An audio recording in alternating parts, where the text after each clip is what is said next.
الحمد لله رب العالمين وبه أستعين وأشهد أن لا إله إلا الله وحده لا شريك له وأشهد أن محمدا عبده ورسوله أما بعد. گرامی قدر سامعین و مشاہدین، آج انشاءاللہ تعالی ہم زکوٰۃ فطر کے مسائل سے متعلق گفتگو کریں گے۔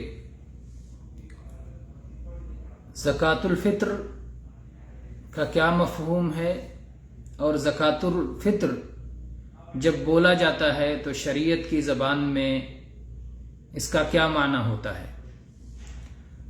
زکوٰۃ کا لغوی معنی عربی زبان میں برکت،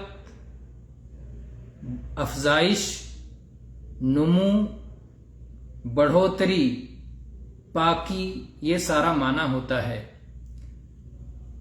کیونکہ زکوٰۃ دینے سے مال پاک ہوتا ہے، مال میں برکت ہوتی ہے، مال میں اضافہ ہوتا ہے، مال میں کمی نہیں ہوتی جیسا کہ بعض لوگوں کا تصور ہوتا ہے یا جیسا کہ ظاہری طور پر نظر آتا ہے، بلکہ مال کبھی صدقے اور زکوٰۃ سے کم نہیں ہوتا۔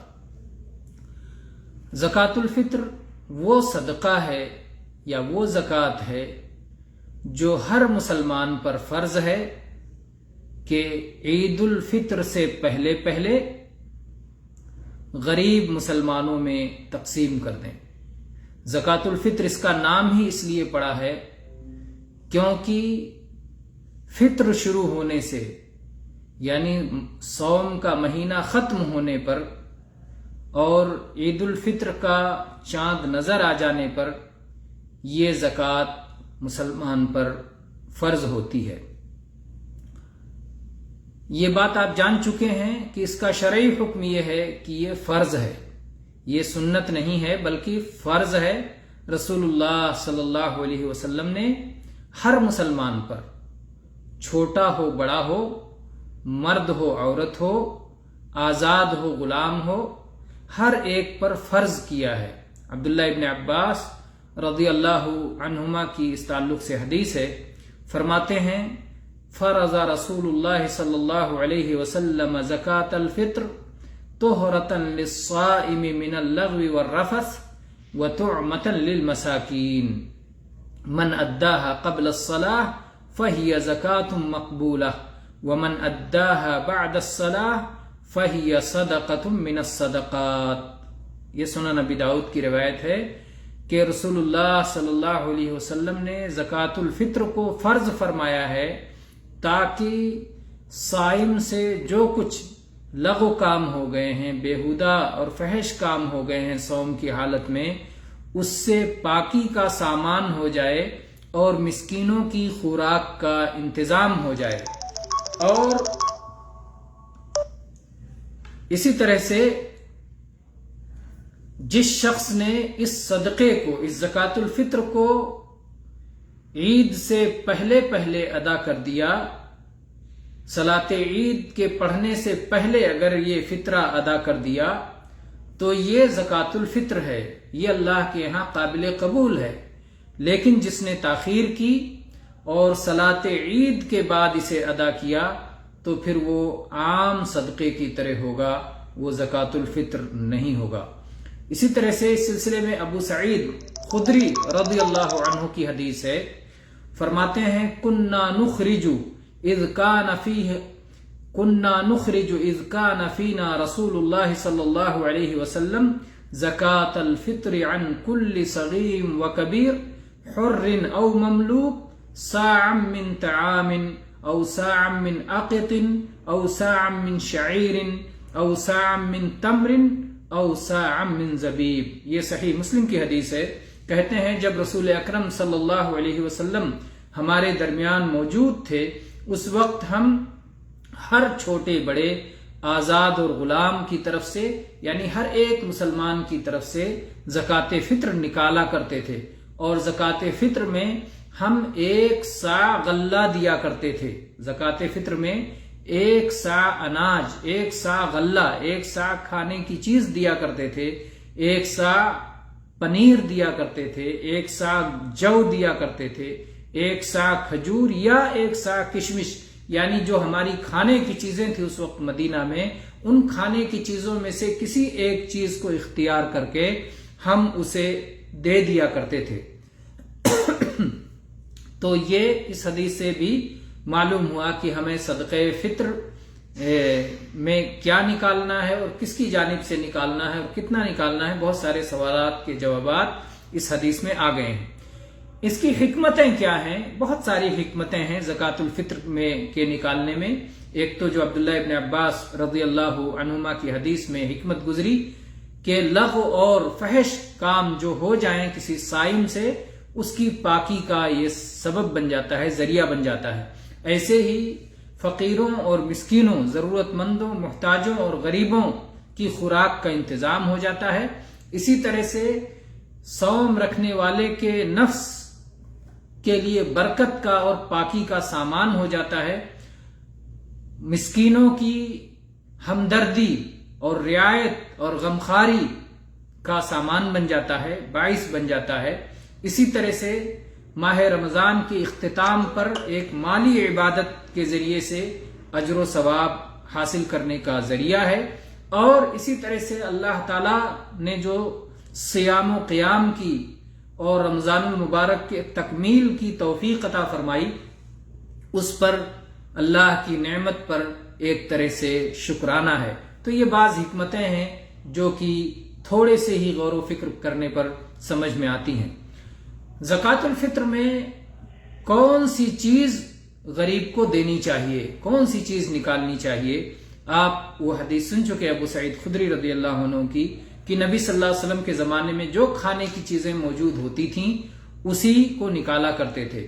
یہی ہمیں بھی کرنا چاہیے کہ جو لوگوں کی غذا ہے، جو لوگوں کی خوراک ہے، چاہے گیہوں ہو، کشمش ہو، پنیر ہو، کھجور ہو، دال چاول ہو، گیہوں آٹا ہو، جو چیزیں لوگوں کی خوراک ہیں، لوگوں عام طور پر جسے کھاتے ہیں، تو اسی کو ہمیں زکوٰۃ الفطر میں نکالنا چاہیے۔ رسول اللہ صلی اللہ علیہ وسلم نے 1 صاع غلہ نکالنے کا حکم دیا ہے، اسے اپنے صحابہ پر فرض کیا اور پوری امت پر فرض کیا ہے۔ اور متفق علیہ حدیث جو ابو سعید خدری رضی اللہ عنہ کی یہ کہتے ہیں کنا نخرج فی عہد رسول اللہ صلی اللہ علیہ وسلم یوم الفطر صاعا من طعام وکان طعامنا الشعیر والزبیب والاقط والتمر۔ کہتے ہیں رسول اللہ صلی اللہ علیہ وسلم کے زمانے میں ہم کھانے کی چیز، ہم طعام کھانے کی چیز نکالا کرتے تھے، اور ان دنوں ہمارا کھانا جو، کشمش، پنیر اور کھجور ہوا کرتا تھا۔ تو یہ انہوں نے کہا کہ ہمارا کھانا تھا۔ اس سے معلوم ہوتا ہے کہ جس زمانے میں جو چیز عام طور پر انسانوں کی خوراک ہو، آدمیوں کی غذا ہو، ان کے کھانے کی چیز ہو، اسی کو دینا چاہیے۔ یہی اہل علم کا راجح قول ہے کہ موجودہ زمانے میں چاول جو عام طور پر لوگوں کی پسندیدہ خوراک ہے اسے دینا بہتر ہے۔ واللہ اعلم۔ کیا مقدار ہوگی جو ہے زکوٰۃ الفطر کی مقدار کیا ہے؟ نبی کریم صلی اللہ علیہ وسلم نے اپنے زمانے میں صاع متعین فرمایا، اور 1 صاع میں، صاع اصلاً ایک برتن کا نام ہے جو نبی صلی اللہ علیہ وسلم کے زمانے میں غلہ اور اناج ناپنے کے لیے استعمال ہوتا تھا۔ اس برتن میں معتدل انسان کے ہاتھ سے 4 چلو آتا ہے۔ اس طرح سے ایک معتدل انسان کے ہاتھ سے اگر 4 چلو بھر کے کوئی بھی غلہ ناپ دیا جائے تو وہ 1 صاع بن جائے گا۔ تو اگر آپ کے پاس ناپنے اور وزن کرنے کی کوئی چیز نہیں ہے تو اپنے چلو سے نکال کر 4 چلو دے سکتے ہیں، اور اگر کلو سے نکالا جائے تو 3 کلو گرام نکالا جائے۔ سب سے زیادہ جو وزن کی بات اہل علم نے کہی ہے وہ 3 کلو ہے۔ شیخ ابن باز رحمہ اللہ نے 3 کلو کہا کہ 1 صاع کا وزن 3 کلو ہوگا، اور لوگوں نے اس سے کم بھی کہا ہے، لیکن سال میں 1 بار غریب کو دینا ہے تو اس لیے احتیاط کے ساتھ تھوڑا زیادہ دے دیں لیکن کم نہ ہونے پائے۔ تو ایک آدمی کی طرف سے 3 کلو غلہ نکالنا یہ صدقہ فطر کی مقدار ہے۔ کیا نقد یا قیمت ہم زکوٰۃ فطر میں نکال سکتے ہیں؟ صحیح بات یہ ہے کہ نقد اور قیمت زکوٰۃ فطر میں اگر کوئی ادا کرتا ہے تو یہ درست نہیں ہے۔ اکثر اہل علم نے اسی بات کو ترجیح دی ہے اور ان کے دلائل اس طرح ہیں کیونکہ نبی کریم صلی اللہ علیہ وسلم اور آپ کے صحابہ سے جو چیز بصراحت ثابت ہے وہ یہی ہے کہ وہ غلہ ہی نکالا کرتے تھے۔ اور زکوٰۃ الفطر کی عبادت ہونے پر تمام مسلمانوں کا اجماع ہے، ایک قسم کی عبادت ہے، اور عبادت میں ہم وہی کام کریں گے جو رسول اللہ صلی اللہ علیہ وسلم سے ثابت ہے، اس میں ہم اپنے رائے اور قیاس کو آگے نہیں کریں گے، جس میں توقیف ہے اصل۔ اسی طرح سے یہ بات بھی ہے کہ نبی کریم صلی اللہ علیہ وسلم اور آپ کے صحابہ کے زمانے میں درہم و دینار، سونا چاندی وغیرہ پایا جاتا تھا، اس کے باوجود انہوں نے اس سے زکوٰۃ الفطر نہیں نکالا۔ تو اس لیے زکوٰۃ الفطر میں ریال، ٹاکا، روپیہ، درہم، دینار، یورو وغیرہ کوئی بھی کرنسی یا سونا چاندی یا انسانوں کے کھانے کی چیز کے علاوہ برتن، کپڑا، فرنیچر، کوئی بھی چیز زکوٰۃ فطر میں نہیں دے سکتے۔ یہی بات راجح ہے، واللہ عالم۔ آگے چلتے ہیں، زکوٰۃ فطر نکالنے کا وقت کیا ہے؟ کس وقت زکوٰۃ فطر نکالیں گے؟ زکوٰۃ فطر لوگوں کے صلاۃ العید کے لیے نکلنے سے پہلے اسے نکال دیا جانا چاہیے، یعنی عید کا چاند دیکھنے کے بعد اور صلاۃ عید سے پڑھنے سے پہلے اسے نکال دینا چاہیے۔ لیکن اگر ایک دن یا 2 دن پہلے کوئی شخص زکوٰۃ فطر نکال دے تو اس میں کوئی حرج نہیں ہے، لیکن اگر کوئی شخص صلاۃ عید ہو جانے کے بعد زکوٰۃ الفطر ادا کرتا ہے تو یہ کافی نہیں ہوگا، یہ عام صدقہ ہو جائے گا اور اسے زکوٰۃ الفطر کا ثواب نہیں ملے گا۔ زکوٰۃ الفطر کا مصرف کیا ہے؟ اس کے مستحق کون ہے؟ اس کے مستحق غریب مسلمان ہیں۔ غریب، مسکین، فقیر، ضرورت مند مسلمان ہی زکوٰۃ الفطر کے مستحق ہیں، انہیں ہی یہ زکوٰۃ دی جائے گی۔ زکوٰۃ الفطر کس پر فرض ہے؟ زکوٰۃ الفطر گھر کے مالک پر فرض ہے کہ وہ گھر کے تمام افراد کی طرف سے، گھر کا مالک جو سارے لوگوں کے کھانے پینے کا ذمہ دار ہے، وہ سارے لوگوں کی طرف سے زکوٰۃ الفطر کی ادائیگی کا بھی ذمہ دار ہے، تو اپنے گھر کے سارے افراد کی طرف سے وہ زکوٰۃ الفطر ادا کر دے۔ کیا زکوٰۃ الفطر اسی شہر میں نکالنا ضروری ہے جس شہر میں آدمی نے چاند دیکھا ہے؟ نہیں، ایسی کوئی بات نہیں ہے۔ زکوٰۃ الفطر آدمی دنیا کے کسی بھی کونے میں نکال سکتا ہے، کہیں بھی بھیج سکتا ہے اگر اس کی ضرورت پائی جائے۔ کیا زکوٰۃ الفطر پورا کا پورا ایک ہی شخص کو دے دیا جائے، یا ایک شخص کی زکوٰۃ کئی لوگوں میں تقسیم کی جا سکتی ہے؟ ایک شخص کی زکوٰۃ الفطر کو کئی لوگوں میں حسب ضرورت تقسیم کیا جا سکتا ہے، اور کئی لوگوں کا زکوٰۃ الفطر ایک ہی شخص کو دیا جا سکتا ہے۔ پیٹ میں جو بچہ ہے، کیا اس کی طرف سے بھی زکوٰۃ الفطر نکالنا ضروری ہے؟ نہیں، اس کی طرف سے زکوٰۃ الفطر نکالنا ضروری نہیں ہے، لیکن بہتر ہے، مستحب ہے، اس میں خیر ہے۔